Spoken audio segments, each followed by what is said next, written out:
नमस्कार दोस्तों, दर्शकों, आज जो हम बात करने वाले हैं वो मिथुन राशि के लिए करेंगे कि मिथुन राशि वाले जातकों के लिए जुलाई 2025 का महीना किस प्रकार का रहने वाला है। इस महीने आपका स्वास्थ्य कैसा रहेगा, आपका ज्ञान विवेक कितना काम करेगा, व्यापार कितना चलेगा, लव रिलेशन कैसे रहेंगे, दाम्पत्य जीवन आपका कैसा चलेगा, भाग्य कितना साथ देगा, कैरियर में क्या बदलाव होगा, ये हम बहुत आसान तरीके से आपको बताने वाले हैं।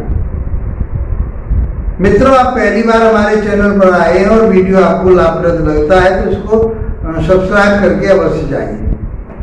मित्रों, आइए समझते हैं कि देखिए 3 ग्रह इस महीने अपनी राशि को दूसरी राशि में चेंज हो जाएंगे। तो 16 जुलाई को तो सूर्यदेव अपनी इस राशि से छोड़ करके मिथुन राशि से कर्क राशि में चले जाएंगे, मित्र की राशि में चले जाएंगे। और 26 जुलाई को शुक्रदेव भी मिथुन राशि में चले जाएंगे और 29 जुलाई को आपके मंगल देव कन्या राशि में प्रवेश कर जाएंगे। ये ग्रह गोचर होगा, लेकिन ये ज़्यादातर समय इनका मंगल का और शुक्र का इस महीने आपके इसी राशि में बीतेगा। 2-4 दिन के लिए ये पहले चले जाएंगे तो उसका कोई इफेक्ट इतना नहीं आने वाला। तो इसका अर्थ ये शुक्र भी आपके लिए फल देगा और मंगल भी आपके लिए फल देगा। सूर्य की बात इसलिए कि 15 दिन तक यहाँ रहेंगे, उसके बाद 15 दिन के बाद में फिर वो आगे चले जाएंगे, कर्क राशि में आ जाएंगे। आपकी राशि के मुताबिक हम देखेंगे कि आपके लिए क्या प्रभाव देने वाले हैं और क्या आपको फायदा होगा। तो आज हम जो बात कर रहे हैं आपके हेल्थ की बात कर रहे हैं। हेल्थ आपकी कैसी रहेगी, यही सबसे पहले ये कहा गया है कि सबसे अच्छा लाभ जो होता है वो स्वास्थ्य का होता है।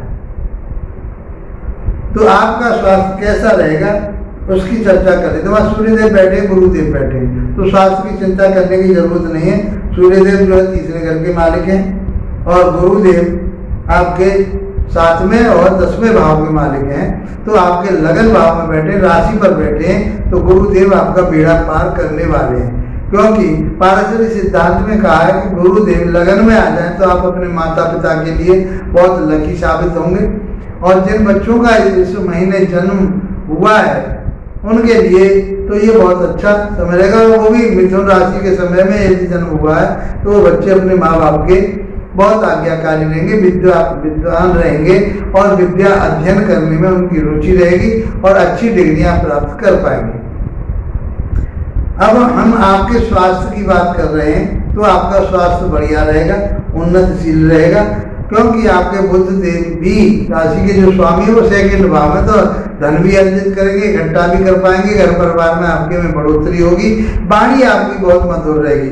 आप चाहे ज्योतिष के माध्यम से, चाहे आप किसी कंसल्टेंसी के माध्यम से, सलाहकारिता के माध्यम से, बैंक से, और सारी चीज़ों से आप पैसा कमा सकते हैं और उसको इकट्ठा भी कर सकते हैं, अर्थात बैंक बैलेंस आपका अच्छा हो सकता है। तो ये समय आपके लिए बहुत अच्छा है, गोल्डन पीरियड आपके लिए, इसका लाभ उठाना चाहिए। और बात करें हम आपके शिक्षा की, ज्ञान की, विवेक की, लव रिलेशन की, तो हम ये 5वें भाव से देखते हैं। 5वां भाव जो होता है आपके लव रिलेशन का होता है, संतान का होता है, आपकी शिक्षा का, ज्ञान विवेक का होता है, बहुत सारी चीज़ें आपकी इच्छाओं का होता है, इच्छा पूर्ति का नहीं, इच्छाओं का होता है, इच्छाएं बहुत बढ़ जाती हैं। तो ये चीज़ें आपके लिए कैसी रहने वाली हैं हम समझेंगे और बताएंगे। तो यहाँ के स्वामी बनते हैं शुक्रदेव, और शुक्रदेव की जो स्थिति है वो 12वें भाव में है। वैसे काल पुरुष की राशि में शुक्रदेव को 12वें भाव में उच्च का माना जाता है, क्योंकि वहाँ में मीन राशि होती है, मीन राशि में शुक्रदेव उच्च के होते हैं। तो आपकी जो शिक्षा है, जो आप जो शिक्षा ग्रहण करना चाहते हैं विदेश में जाकर के कर सकते हैं, क्योंकि आपका जो स्वामी है शुक्र वो विदेश का घर कहा गया है 12वां भाव। तो आपके और खर्चे का भी कहा गया है, तो खर्चा तो निश्चित है, आपका खर्चा तो होगा, लेकिन किस पे होगा, आपकी पढ़ाई पे होगा, आपके मकान दुकान वाहन पर होगा, आप जो लग्जरी चीज़ें चाहते हैं उस पर हो सकता है, आपके लव रिलेशन चल रहे हैं उन पर हो सकता है, आप कोई इन्वेस्टमेंट करना चाहते हैं उस पर भी आपका धन खर्च हो सकता है, लेकिन उसका आपको लाभ प्राप्त अवश्य होगा। उन्नति और तरक्की होगी आपकी, नेम फेम आपका बढ़ेगा, क्योंकि शुक्रदेव नेम फेम के भी कारक कहे गए। आइए मित्रों, और आगे हम चर्चा करते हुए बढ़े तो आपका जो दाम्पत्य जीवन है वहाँ के स्वामी गुरुदेव, और गुरुदेव लगन भाव पर बैठे हुए, राशि पर बैठे हुए, वहां से अपने घर को देख रहे हैं, तो आपका दाम्पत्य जीवन भी बहुत अच्छा रहने वाला है। आपस में एक दूसरे के प्रति समर्पण भाव रहेगा आपका, आप उन्नति और तरक्की करेंगे, आपका व्यापार बिजनेस बहुत अच्छा चलेगा, दैनिक व्यापार में आप उन्नति और तरक्की करेंगे, आपकी पार्टनरशिप बहुत अच्छी रहेगी, 1000 दोषों को काटने का काम गुरुदेव करेंगे। कोई परेशानी समस्या होगी भी तो गुरुदेव आपकी कृपा, आपके ऊपर कृपा करेंगे और आपके उन समस्याओं का समाधान आसानी से हो जाएगा। तो इस प्रकार से आपका दाम्पत्य जीवन बढ़िया, पार्टनरशिप बढ़िया, आप लंबी यात्रा करेंगे उसका भी आपको लाभ प्राप्त होगा। तो अब बिजनेस से संबंधित लाभ प्राप्त कर पाएंगे। अब बात करते हैं हम आपके भाग्यस्थान की। वहां राहुदेव बैठे हुए, राहुदेव का 9th भाव में बैठना अच्छा नहीं कहा गया वैसे तो, क्योंकि आपके भाग्य को तो बढ़ाएगा, लेकिन भाग्य कैसे बढ़ेगा? चतुराई से, दूसरे को धोखा दे करके, ऐसे नहीं। ये इसके कहने में और करने में अंतर कराएगा राहुदेव। तो राहुदेव की स्थिति यहाँ आपको आध्यात्मिक बनाती है, धार्मिक नहीं बनने देती। तो आप धार्मिक तो नहीं बन पाएंगे, धर्म से नहीं जुड़ पाएंगे, आध्यात्मिक ईश्वर को मानने वाले तो होंगे।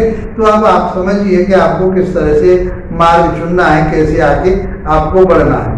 राहुदेव आपके भाग्य को बहुत आगे बढ़ाने की कोशिश करेंगे, क्योंकि राहु एक फैलाव माना गया है, आगे बढ़ाने का काम करने वाला है, और आपका फैलाव कितना होगा ये आपके ऊपर निर्भर करता है।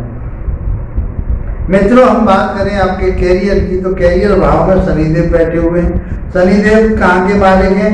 तो 8वें भाव के और आपके भाग्य के मालिक हैं।